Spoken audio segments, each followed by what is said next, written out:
Hey, hello, how are you? Welcome back to Hey Han. I'm your host, Hannah Fletcher, and today we are speaking with Dylan. Now, before we get into the conversation, make sure that you guys go ahead and interact with this content in any way possible. Make sure that you leave us a review on any type of auditory platform. And if you are watching us on YouTube or on Roku, make sure that you go ahead and leave a comment, hit the subscribe button, and make sure that you guys don't miss out on any of our future videos of Hey Han. Now, without further ado, here is Dylan.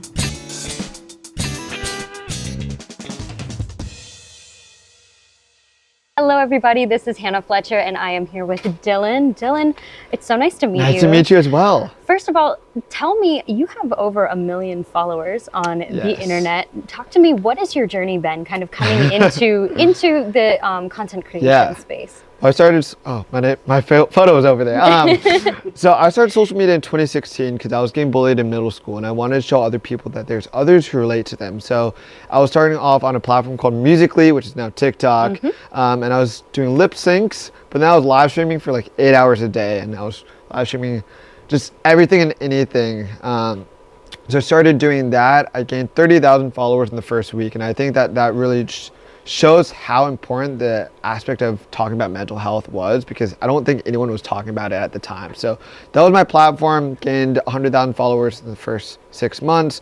Started going on tour because I also make music. I try to just do everything in the creative I noticed that about avenue. you, yeah. So yeah, it's been so fun. I started social media when I was like 15, 16 years old, and now I'm 21 years old. So it's definitely been a journey. Yes. So I love the fact that you are only 21 years old. You've had the opportunity to give a TED Talk already. I have. Take me through what that process looked like and what was that experience like being able to do that? Yeah, my TED Talk was called Social Media Saved My Life. And I think it was just a testament to the importance of social media and how you can use social media for good. Because I think there's a lot of people who just talk about how social media has a lot of negative connotations, and I wanted to flip the script and say, hey, well, social media for me really built an aspect of community. So, you know, my high school asked me to speak on a TED Talk, and I was like, happy to. But then it was during COVID, so there was no audience, so it was kind of awkward, but it was definitely very fun. It was a very unique experience, and I would definitely do it again. Yeah, I feel like they're definitely going to bring, again, you're so Hopefully. young. Now, talk to me, what is it that you have going on currently that you're able to kind of talk about? Yes. Again, I've noticed you have your hand in clothing and you understand tech. Yeah. You are brilliant. Talk Well, to us I understand about tech because my mom created a little video game called Sonic the Hedgehog. Your mom created Sonic the Hedgehog? She named all the Sonic characters. So she named Tails. Fun fact, they were supposed to name Tails 24 miles per hour, like 2 tails, and she was like, no, let's do just Tails. So she named all the characters. She made the original video game, and she also helped launch Xbox Live. So I grew up in Silicon Valley, so I think at an early age, just entrepreneurship and creativity was just instilled in me. I went to a very fortunate high school, and we had the kids of every single Silicon Valley VC and entrepreneur. So when I joined USC, I joined a club called Reach, which Reach actually has 2 alums speaking at vidcon this year. But you know, I joined it my first semester. It was during COVID, so it was a little bit of just a small community, just having guest speakers every single week, and I've really turned it into the first and only social media influencer content creator club at any university. So we've expanded that to now 30 different universities. Wow. We're growing a university and a half every single day. So our goal was to be in 100 universities by the end of the year. But my COO, who is my best friend from middle school and high school, he told me that we're on track to be in 110 universities by the end of August. Oh my God. So that's insane. We just locked in Harvard last week. So it's all top tier schools as well. That's amazing. So what does that look like, again, from being such like a young person? Have you run into a lot of challenges with being a part of that and pioneering such a huge project? Yeah. Or are you gaining a lot of respect despite the fact that you're such a young person with such drive? I think it's both. I think the model that we're doing with Reach is such a unique perspective, and the creator economy just in general is so new that a lot of people are like, oh, well, what is Reach? And that's something that I have to educate a lot of people on.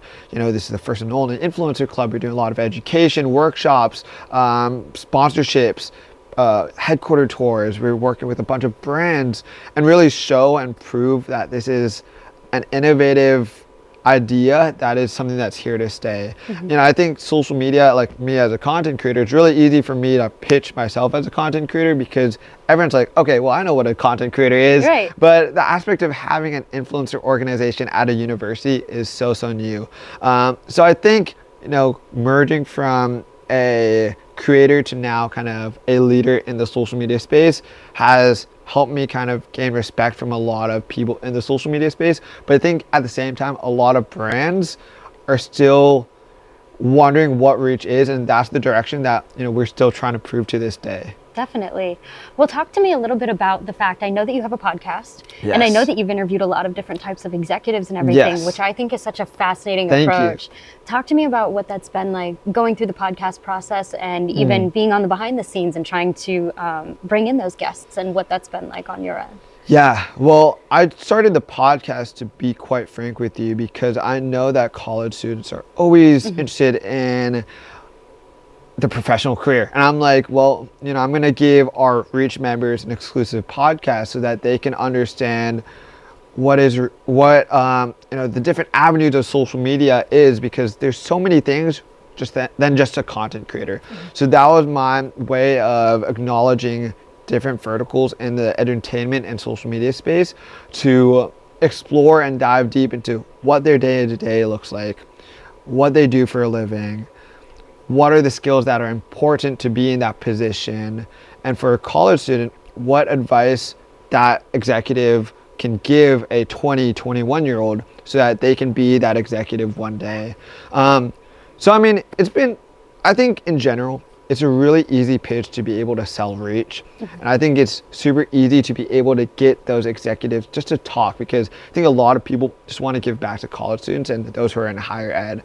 And it's been really fun to hear their perspectives on the space, because I've learned about so many positions in entertainment that I was like, I didn't know this was a thing before. So it's been very fun. That is so neat. I'm just like you. I have a podcast as well. I love the deep dive approach. That's Totally. like my favorite thing. I get to debunk everybody's something that just started was asking the last speaker to ask a question for the next speaker. Oh, I like that. Yeah. Ooh, that's really smart. So we've had like the most very abrupt question. Someone's like, what movie are you watching right now? And then I asked that to like a Netflix employee. So I love that. it's always a very interesting next question. And I think it's a very unique perspective, because the way that we structure the podcast, it's not really cookie cutter, but the approach is the same. We're trying to get to the nitty gritty of what makes a successful person outside of college. So asking that question really brings a very different question into the mix. Yeah, I love that so much. Now I want to ask you, this is my final question for you. So obviously you've been working with Viral Nation. Yes. What has that opportunity been like? And walk me through what it was like when you figured out that you had the opportunity to work with such a great company like Viral Nation. Well, like I said, I think we had something to prove with Reach, that we're like, hey, it's something new in the space. A lot of people don't really know what Reach is. And we're just trying to elevate opportunities for these content creators. I knew going into Reach and becoming president of the club. Actually, I didn't even want to become president of the club. No, I did not apply to become president of the club. Everyone on the exec board of the club just nominated me, and I was like, you're like, right, okay, I guess I'll do it. If I have to. The former president, she's actually working at VidCon right now. She's working at the Jelly Smack Lounge as the PA. Oh, okay. And she says that, it made sense that I became president. And she's like, oh, that was a calling.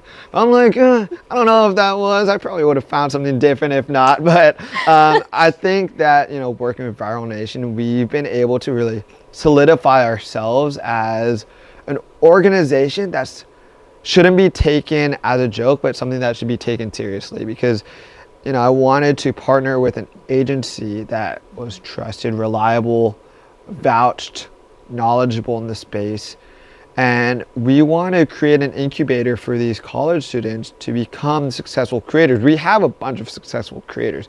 We have Alan Chicken Chow, who has 30 million followers on social media. We have Cosette, 2.8 million followers on TikTok. We have Mia Finney with 10 mil. We have Party Shirt with 20 mil. But I wanted to give an opportunity to the more expansive college demographic who want to be creators don't want to drop out, because when I was a creator starting in 2016, I saw all my friends dropping out of school. I'm like, no, you can do this at the same time. Also, my mom made me stay in school. Right. So that was more in the line. But no, I wanted to show people that they can do everything at the same time. So Feral Nation has been so helpful just to give access to resources, opportunities to help reach scale from, a small student organization to now, we have more time to be able to grow to a new university every single day. So it's been incredible. That is incredible. Well, thank you so much for speaking with us and for sharing your journey. Yeah. You're remarkable. And thank keep you. I going. try. Yeah. I try. And next TED Talk that you have, I need to I'll shout you out. Yeah. There we go. Thank you so much. It was great chatting with you. You too. Thank you so much to Dylan for speaking with me all about your journey. You are so young and so aspirational and motivational, and I am just very excited for the world to continue to get to learn and to know about you, because you have so much to offer in terms of the social media space and creating and making such a powerful difference. So thank you so much for speaking with me. Make sure that you guys go ahead and check out all of the other pre-existing episodes of Hey Han. We've spoken with Gary Anthony Williams. I've interviewed Morgan Presley, interviewed Nick Ray. So make sure that you go ahead and check out some of your favorite content creators and actors and industry representatives. I really would appreciate it if you go back and take a look at those interviews. They are such great conversations, and I've genuinely just enjoyed speaking with everybody that has come on to the show thus far. To my audience, I challenge you to do the following. Make sure that you are detoxing from technology, even if it requires for you to implement a plan that makes baby steps for you. If you wake up in the morning and you're always on your phone, like I am, make sure that you aren't immediately grabbing your phone and checking your texts or checking your email. Also, make sure that you're setting an alarm ahead of time to make sure that you don't have to grab your phone and check things and run right out the door. Really take some time and be intentional. Wake up in the morning, have that cup of coffee, have that tea, and don't look at your phone right away. Look out your window, look at nature, look at animals, read an excerpt of a book. Do something that doesn't involve technology, because I feel like we all could use some form of a tech detox. And I think if we go ahead and implement little tiny baby steps like that, then later on down the road, we won't feel so disconnected and like a fish out of water if it comes to us ultimately choosing to put our technology away for a couple hours a day. Thank you guys so much for watching, and I will see you in the next episode of Hey Han. Bye, everybody.